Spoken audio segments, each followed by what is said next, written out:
also able to find out all the cool things that we got to talk about. So welcome everybody.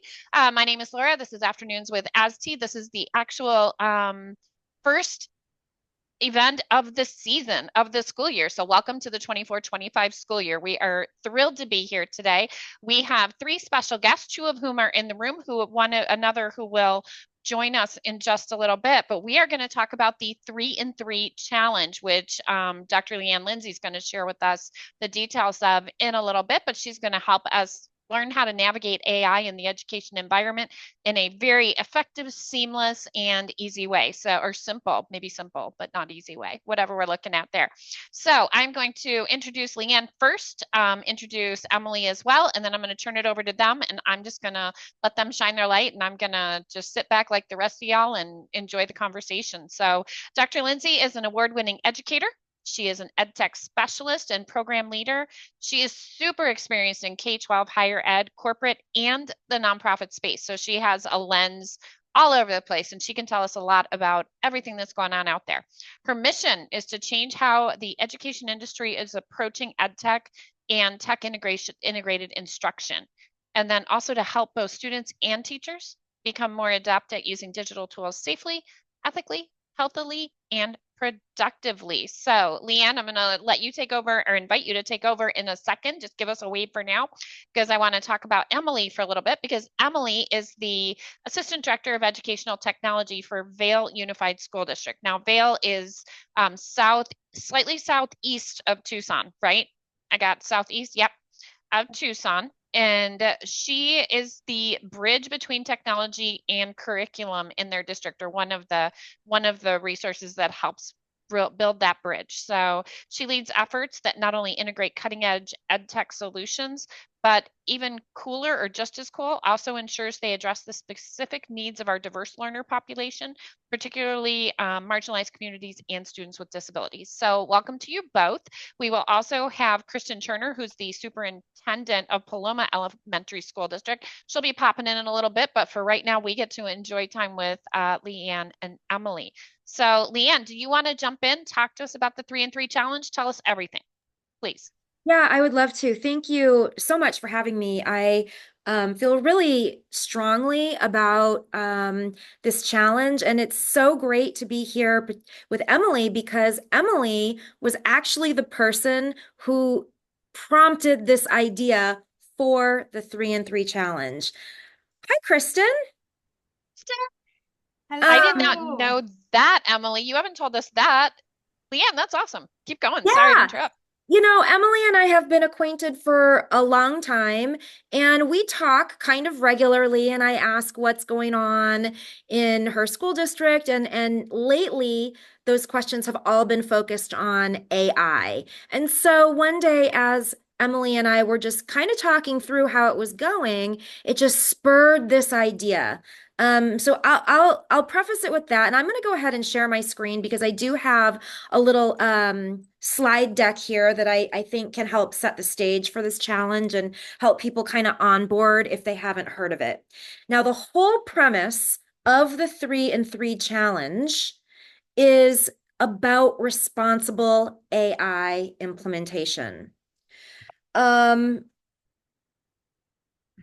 on, move forward. If you don't if we haven't met yet, my name is Leanne Lindsay, and I work for the Arizona Institute for Education and the Economy. That's a mouthful, so I usually just say the Institute. But we are positioned, we work we are powered by NAU. And really, our work is to think about the future of school and the future of learning, where it is positioned to have stronger alignment between education and the economy. So our work sits at the intersection of K-12, higher education, and workforce. One other point I'll make about the Institute is that our work focuses on the system instead of in the system. So what I mean by that is you all as staff members and educators, teachers, administrators within a school district, you work within the education system.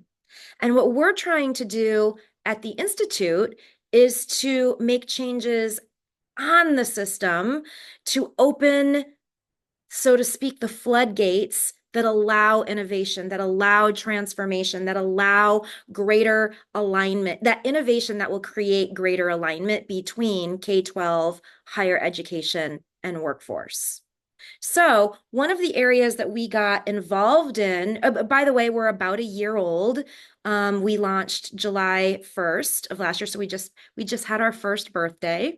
Um, and one of the areas that we recognized, if you think back to a year ago, was that school districts were really struggling with to wrap their heads around was AI, right? When ChatGPT was released, it was kind of like, oh, what do we do with this? Like what? So our executive director, he did kind of a state tour speaking to superintendents and other education leaders all around Arizona. And we weren't working together yet, but he texted me and he said, "Man, superintendent, like every superintendent I talk to is asking me what to do about AI. Have you been keeping up with this conversation?" And my answer, I was just like, well, I work in ed tech, so I couldn't get away from this conversation if I tried, right? At that time. So that's kind of how we got involved in AI. One thing that we like to talk about is this idea of boats. So if you imagine that every school in the state of Arizona is a boat, when it comes to AI, our mission is just to help schools, boats, all be turned in the same direction. So, and we'll say this, it doesn't matter if you are at the front of the pack and going really fast and you want to incorporate AI to a large degree, or if you want to sit back in the back of the pack and go a little bit slower. But we do want to make sure that we all understand the same things. We can all have a common vocabulary, that we all have some common understanding. Number one, so we can work together as an education community in Arizona and we can learn together. But two, just to make sure that we know about the responsibilities that it takes to when we're implementing AI. So I have a little question for you, and you can just think about this. But my question is, what percentage of teachers do you think are using AI for work/school currently? Do you think it's above 25% or below 25%? I'm just gonna, put my teacher wait time on, and I'm gonna give you 5 or 6 seconds to think about that. You think Going, above, Laura? I think What do you above, think? What do you think, but Laura? not in the classroom. Ah, Emily? I think over too. You think over? Kristen, what do you think? I'm wondering if you're more in high schools. I'm in elementary. I think it might be under 25 in elementary schools. Got a few Well, people according saying to above in the one chat too. survey, and this survey was given to teachers in the beginning of May, and it's only one data point, and I didn't look at their methodology, and I don't know how many teachers they surveyed. That all being said, this survey suggested that almost half of teachers were using AI for work/school once a week or more. Once a week or more. Almost 50%. And another almost 25% are using it every once in a while. So, like I said, I didn't look at the methodology or whatever for this particular survey, but I think what this suggests that we can kind of hang our hat on is that teachers are using AI. Whether or not their districts are supporting it, condoning it, approving it, or whatnot, teachers are using AI. And when I think about that, I'm like, okay, I've been in ed tech for many years, like 25 years. I've been helping teachers, use education technology, and I've never seen uptake like this before. So I keep asking myself, like, what's different about AI? And here's what I've come up with, and I'd love to get your take, but I think it's because teachers have gotten the memo that AI can help them save time and do things easier. And that's they're like, sign me up. Sign me up for that. Easier, save time, I'm in. What do you guys think? Does that seem plausible? Let's see that. And then they are using some of it in their everyday life too, maybe. So Yeah. there's a little bit of a bridge, right, Yeah. into feeling. That makes sense.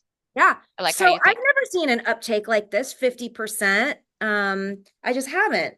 So, but the thing is, and everyone on this call knows this already, but the problem is that, as great as it is that teachers are embracing this new technology, we know that not all of those ed tech companies putting out these AI tools are trustworthy.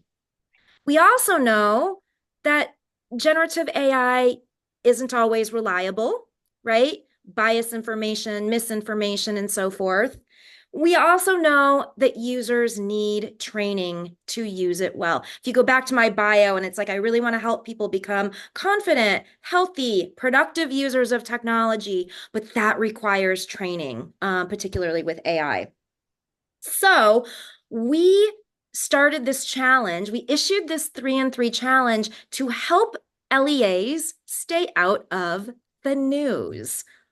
If you've been following LA Unified School District, and they were on the fast track to AI adoption, and they had their chatbot and everything, and that turned out to be a total disaster. And we want to help districts kind of avoid that, because whether or not you are the boat in the front of the pack or the boat in the back of the pack, that doesn't mean that you get to bury your head and pretend like AI doesn't exist. We have to understand that it exists and that teachers are actually using it 75% according to that survey. So we have to put some things in place.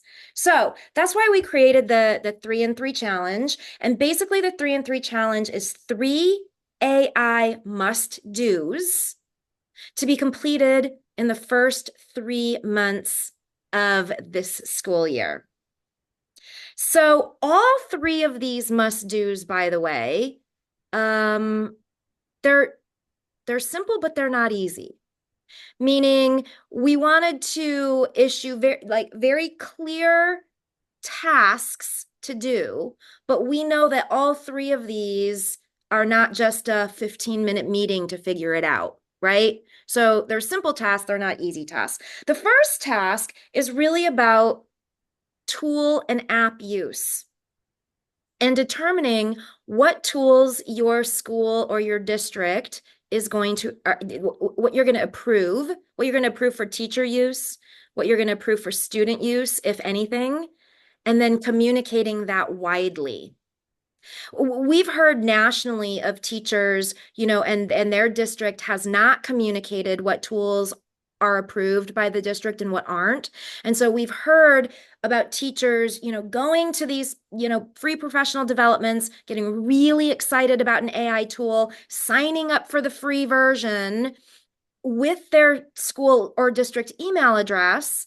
And then because they haven't been trained, entering student PII or doing some other things, utilizing this tool. So if we can provide some boundaries on what tools teachers should be starting with and using and what is approved by the district, that is a great first step. It's also great for students to know and parents to know. The second must do is training. Training teachers and staff how to use it correctly and safely. Now, this could mean a lot of things, but you'll see here the bullet points are like, number one, about data. Every teacher should understand how FERPA relates to AI, and we must make sure everybody knows what information should and shouldn't be shared in AI. Also need to help them understand that AI output can't always be trusted, and that human oversight, human in the loop, is always required when using AI. And then the third AI must do is really about a system, adopting a system. I'll preface this. I've talked to so many district folks who tell me, Leanne, you know what? Our students actually are using AI to cheat. They're actually using AI to cheat. Like we've seen students do this. And my first question, and I don't mean this sarcastically or anything, I mean, I asked this question very curiously. I'm like, well, did you tell the students that they couldn't use AI for that? And a lot of times the answer is no. And so I'm like, well, something to think about. If the students haven't been told that they can't use it, maybe that's a communication problem because for so long, we ask students to use various tools. We ask them to go to people, the technology, books, encyclopedia, the library. We ask them to use these resources to help them when they get stuck. So if we haven't made any explicit if we haven't told them whether they can or can't, that can become problematic. So one simple system that AwA Fria uses, and there's lots of these systems out there, is a simple red bot, yellow bot, green bot. Red bot means not using AI in this assignment.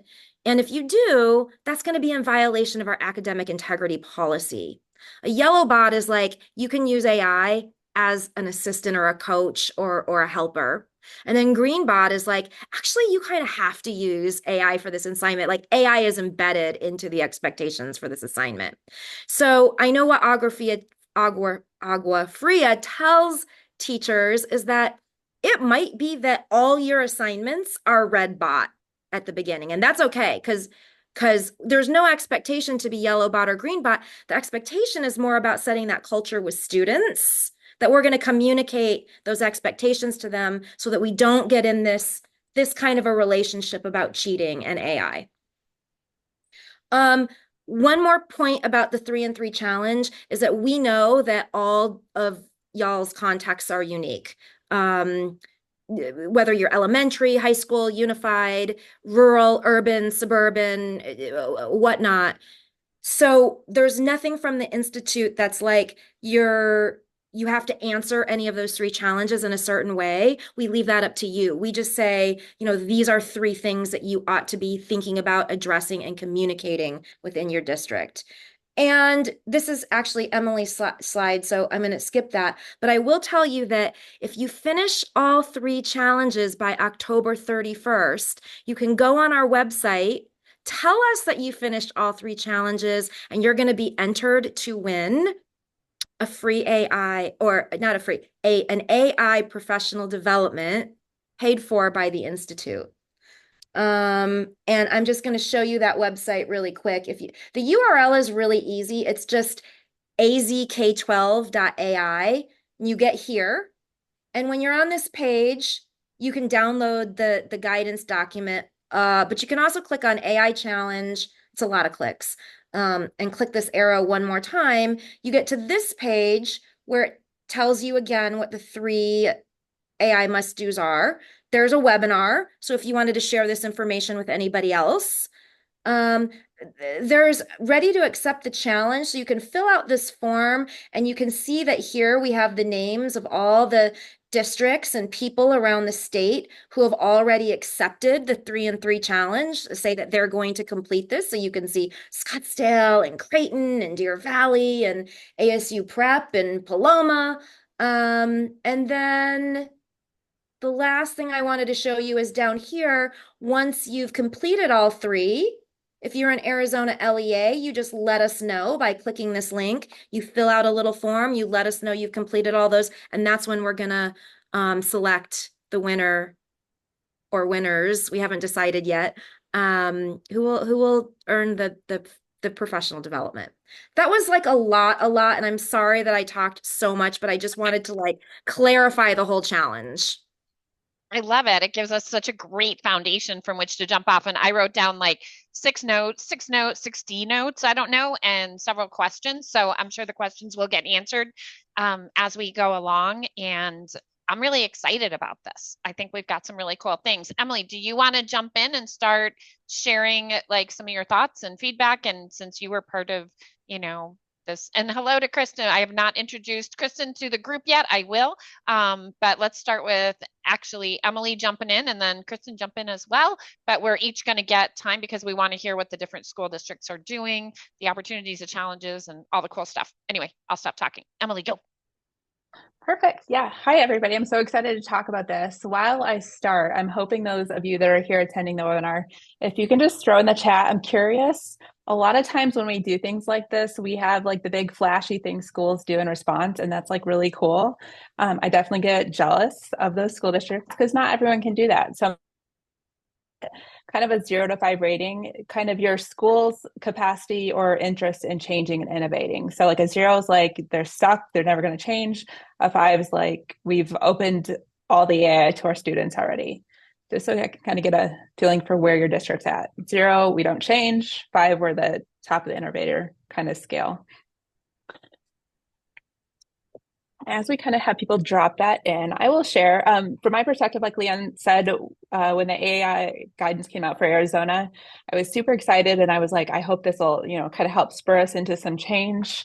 It definitely helped for sure. But as is common in Arizona, there's a ton of challenges in education and it can be really hard to innovate when you have so many things going on, whether it's, the number of alt pathway teachers that you have or just so many challenges. And so we were kind of stuck a little bit. And so I was saying to Leanne, there's some really basic things that we need to work on just outside of AI.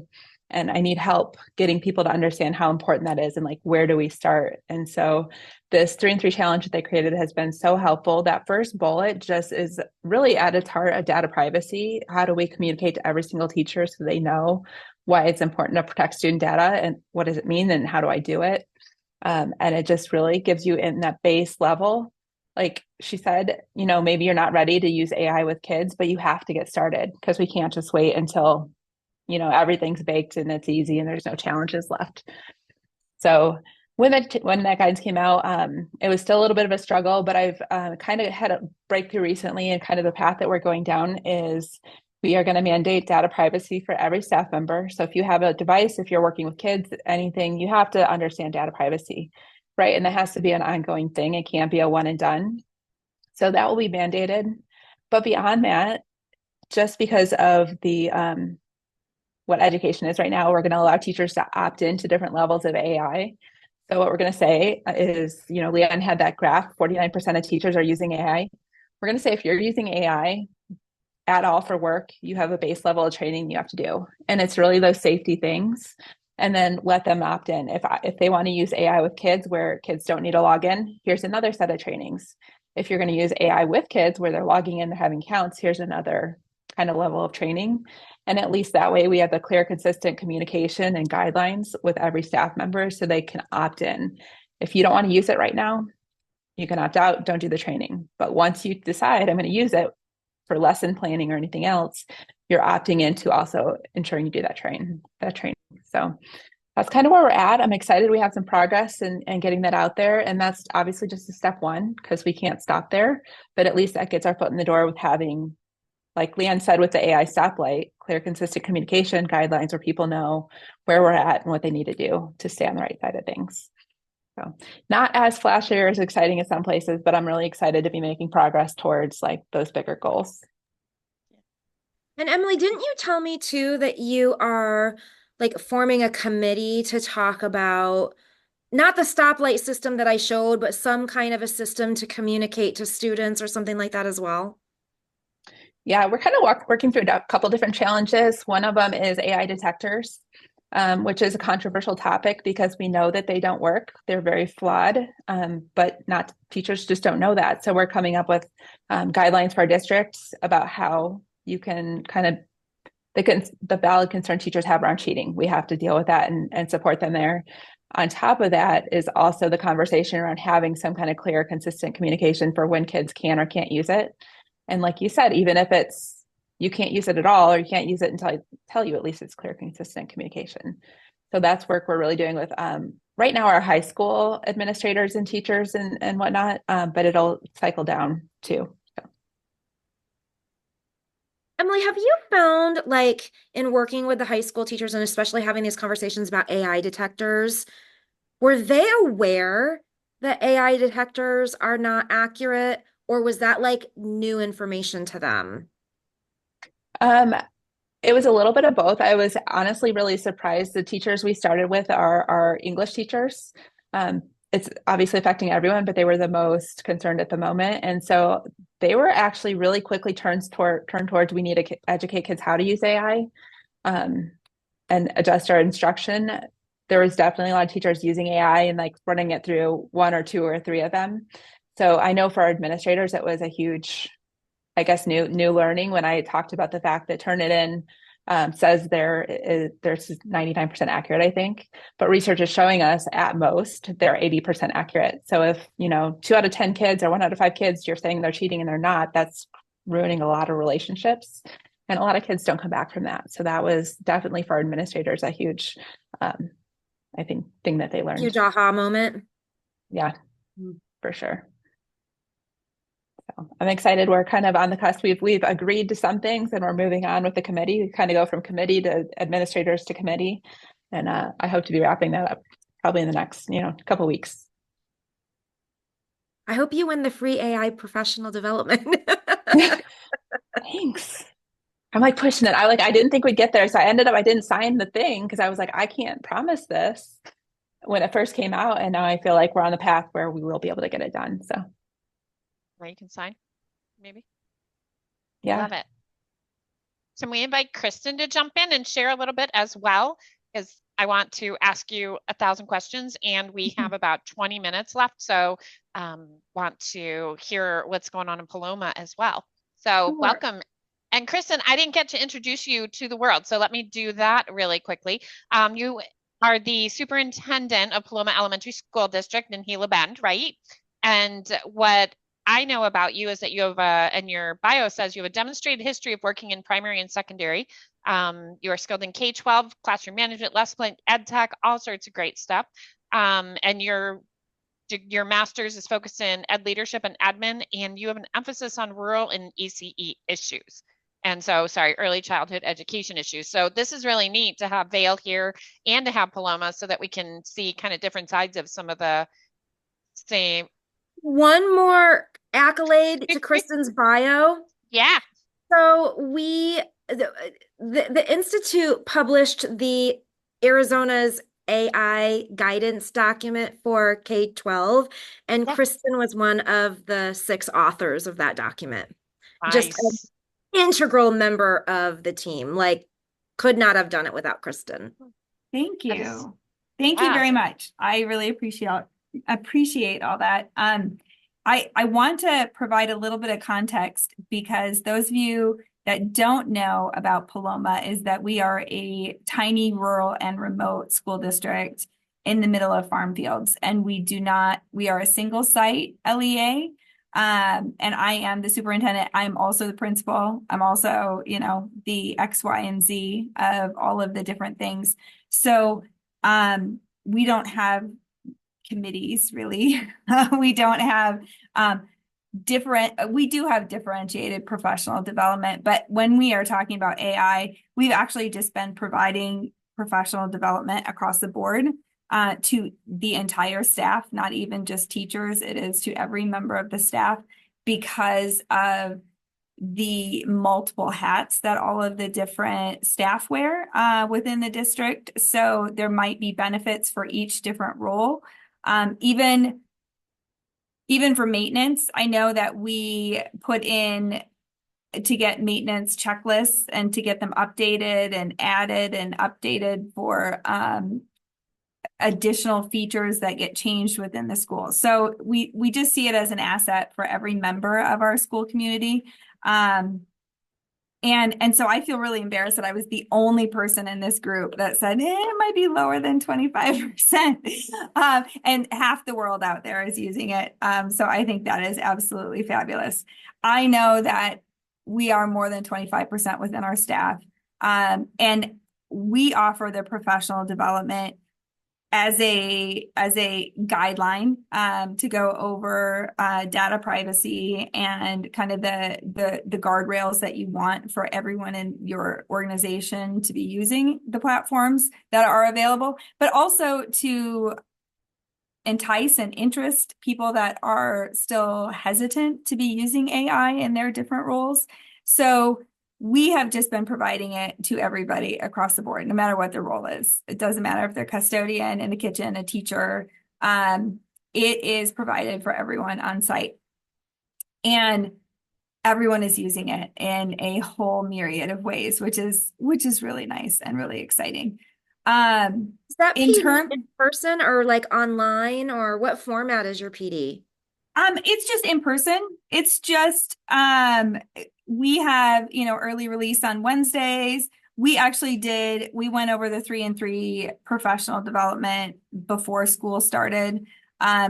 It was a great way to bring on the new staff that were here that had not been exposed to it, because I'm a big fan of people being able to use it to not only enhance their professional life, but whatever they might need it for in their personal lives as well.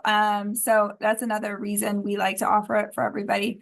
But we also have like zero bureaucracy on site. Yes, we still have to do with, the machine out there, but here we can just move through things very, very, very quickly. And I know in our policy documents for our board, we got the trust updated policy and it has been adopted. And I, again, am just happy that it says, the district leadership is the one that is responsible for determining what is going on within the district. So we can move pretty quickly in any way that we need to when it comes to AI. And we did adopt the AwA Fria. I don't mean formally adopt. We just decided that we were going to use the AI tool, or the AwA Fria stoplight tool.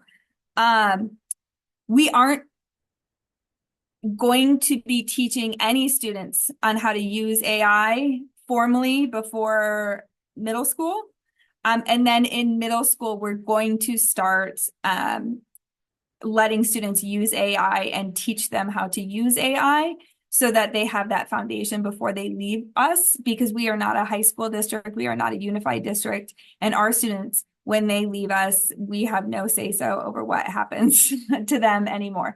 So we like to make sure that we get those foundations in place before they go off to other high schools. And we are mostly just using the AI in the middle school levels to, I want to say, just step into the waters about helping them outline. We have a very high English learner population.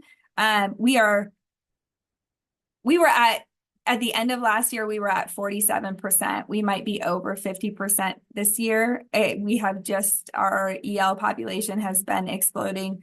So of course, AI has been super helpful for translation for both our teachers, our parents, our students, which is really helpful. But when you have kids learning English, to have those sentence stems to get them started and to have them given the benefit of some outlines to help them get started in the writing, it is shortening the amount of time that it takes them to kind of get through some of these projects. But we have not ever had them use any AI to generate whole essays or anything, just kind of helping them brainstorm and get those ideas going.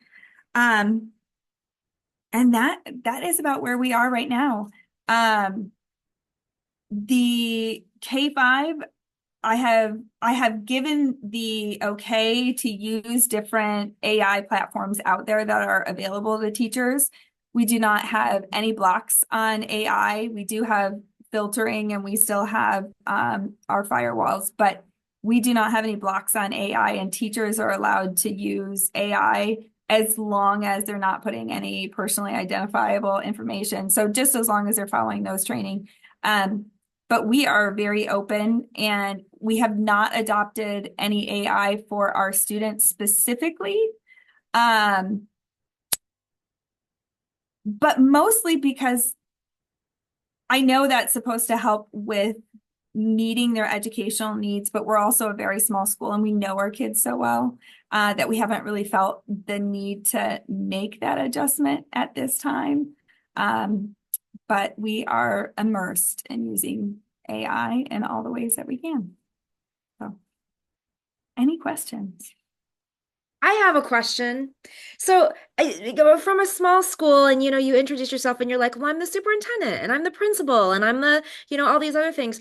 Are you also the AI trainer in your district, Kristen? Yes.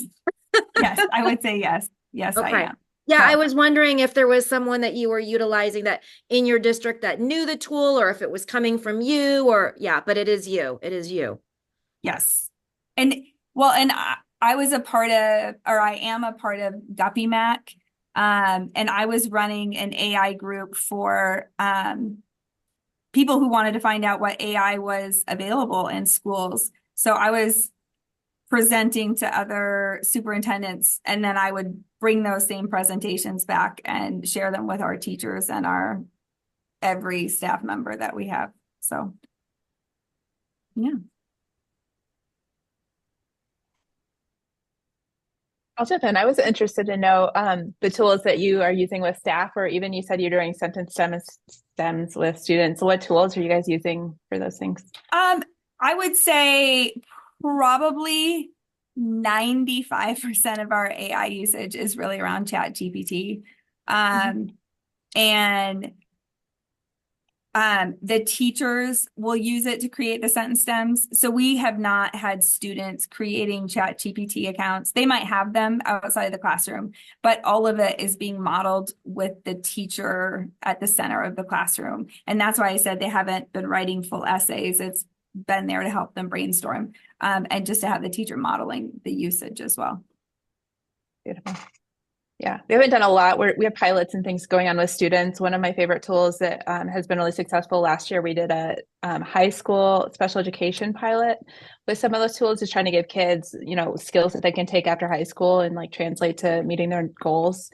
And there's one that we found a lot of success with called Ethically. And so we're looking at some of those tools that are not so much like a chatbot, but doing things like that. So ethically scaffolds the writing process for kiddos. And so that's a really great help for us. We actually took it down to the elementary level this year and are doing some work with that just to give kids, writing such as a struggle for anybody. And then when you have a blank page, it's even harder. So we really love that one. But those are kind of cool, finding those tools that allow kids to interact and get some instant feedback and things like that without giving them full power of something like ChatGPT.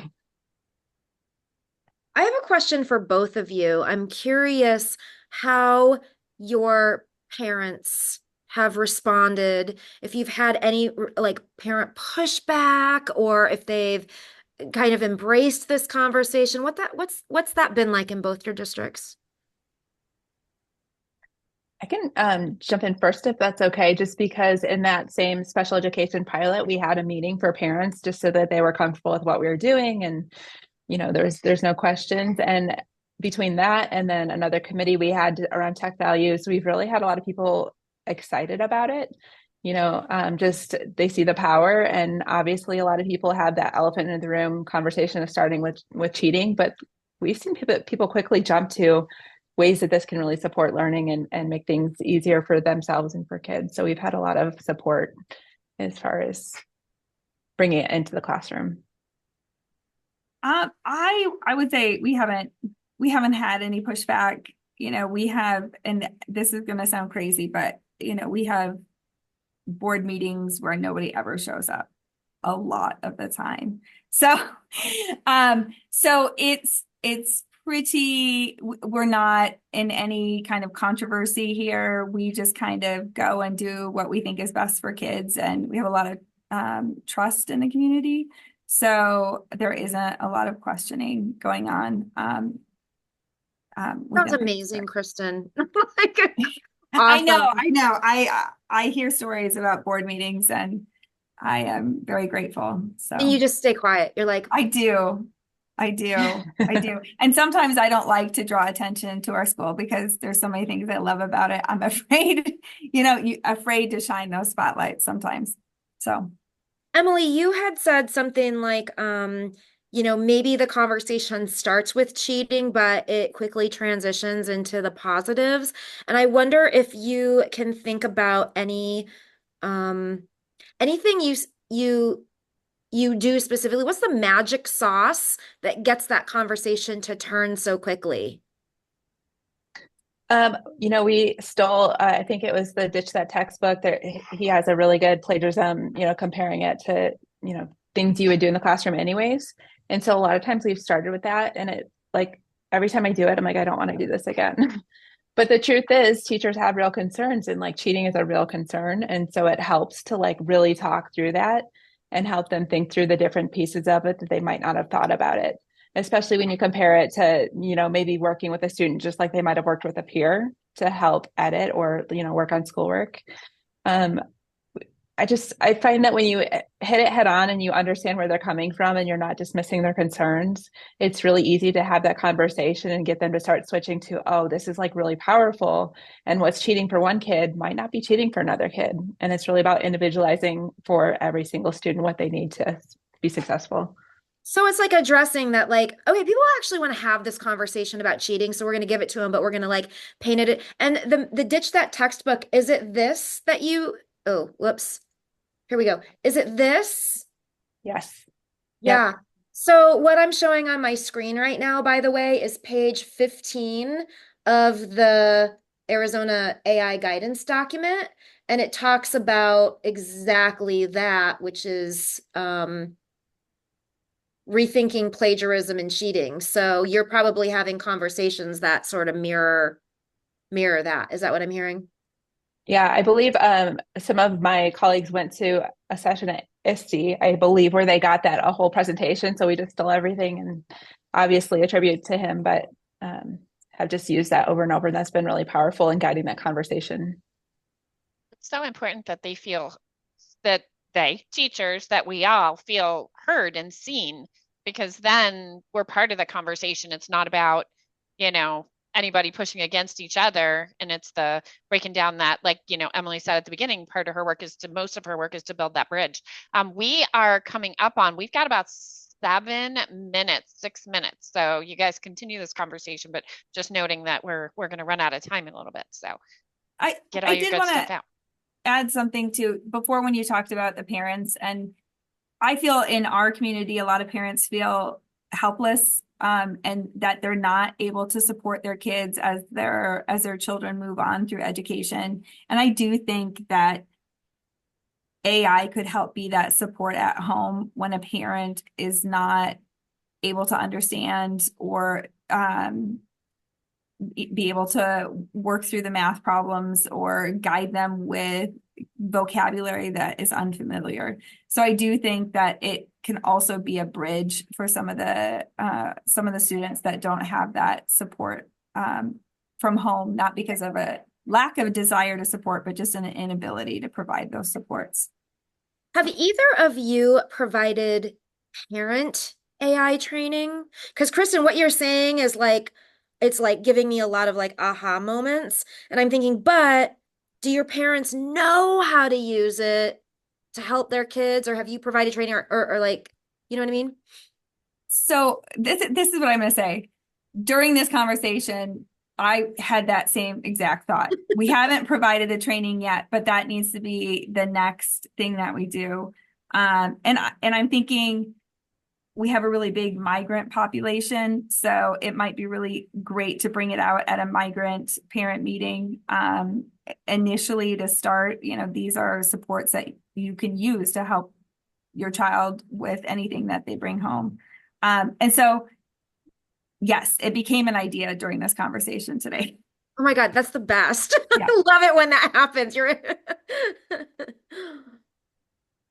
Well, and you had said before, Kristen, something like, it's not like you would hope that the AI training isn't just how teachers can use it in the classroom, but also how they can use AI in their personal lives, right? So now I'm like thinking about that in the context of parent training, and sure, how can I use this to help my kids, but also like, how can I use it to help me, right?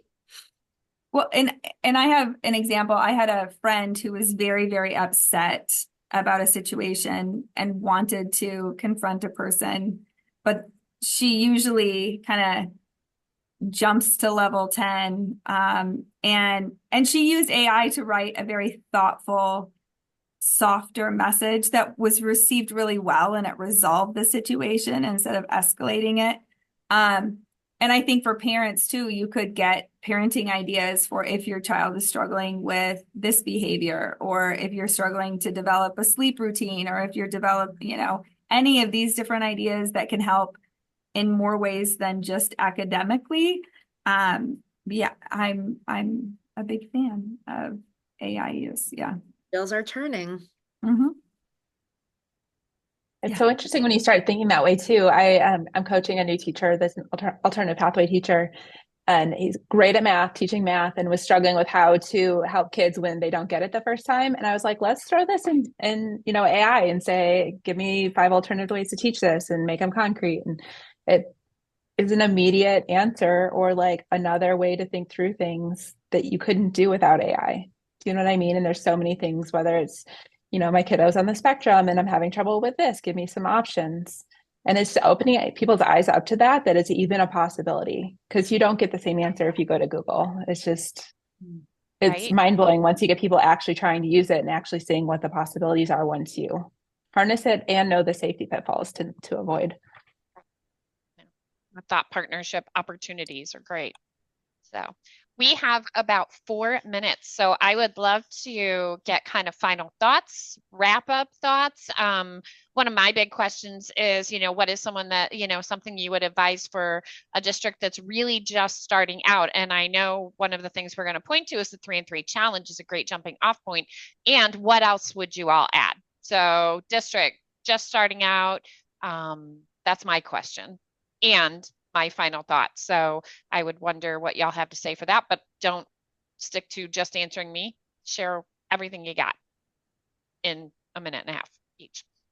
So I want to say I loved Emily's idea about having that if you're ready to commit to this, this is the professional development that's available. If you're wanting this, then this is what is required for professional development. And I do love that. And one thing that I would like to add to that is that where we started, giving everyone just a little snippet so that they can kind of see if it's something that they are more interested in using, and show it in a variety of ways, and bring everyone in for that conversation, whether they think it would be beneficial or not, and then let them opt out if they're like, no, I don't ever need to use this, but at least give them some examples of how it could benefit people in different situations. I love that. That's what we've seen. Like once you show them, like write an email to a parent because a kid's been bad in your class or whatever it is, like as soon as they see it, they're like, it's an immediate shift. Like, okay, I want to do this. Yeah, I love that idea. I I guess saw the it. thing good. Yep. I was gonna say, one of my big like poofs was when we were doing the CETL cohort. So Emily and I were part of training the Certified Educational Technology Leader cohort that tested this spring. And one of the things that I watched Emily do was generate practice questions, for the group. And she just went in and just started generating them using AI. I was like, oh, that's kind of cool. So, seeing it modeled, one professional watching another, was a really cool experience. Anyway, sorry to interrupt you, Emily. No, you're good. The only thing I was going to say, just advice for people, is reach out and connect with anybody you can. Laura has been like an amazing partner for me working at AST with COSN. Leanne obviously probably hears from me more than she wants to, because I think one time even I was like, ignore me if you're getting sick of this, but just trying to find people to help, because it is really difficult sometimes to make progress and do things and work in public education, but it's the most important thing we can do. So reach out to us at AST, just find people to talk to, ideas to bounce off of. I wrote down the AI parent training that Kristen talked about. I have like 3 ideas from this. I need to stop doing webinars because I want to do more and more things, but just reach out and connect to people as you're working through that process to get ideas and get support. I will never get tired of talking to you. In fact, I was just thinking, like, I'm going to get something on the calendar because it's been a few weeks since we've chatted. I would love to my parting thought is that, as of now, there's not one organization in the state of Arizona totally taking AI and K-12 on as the leaders in the state, like we're responsible for this. But there are lots of organizations who are taking a part of it.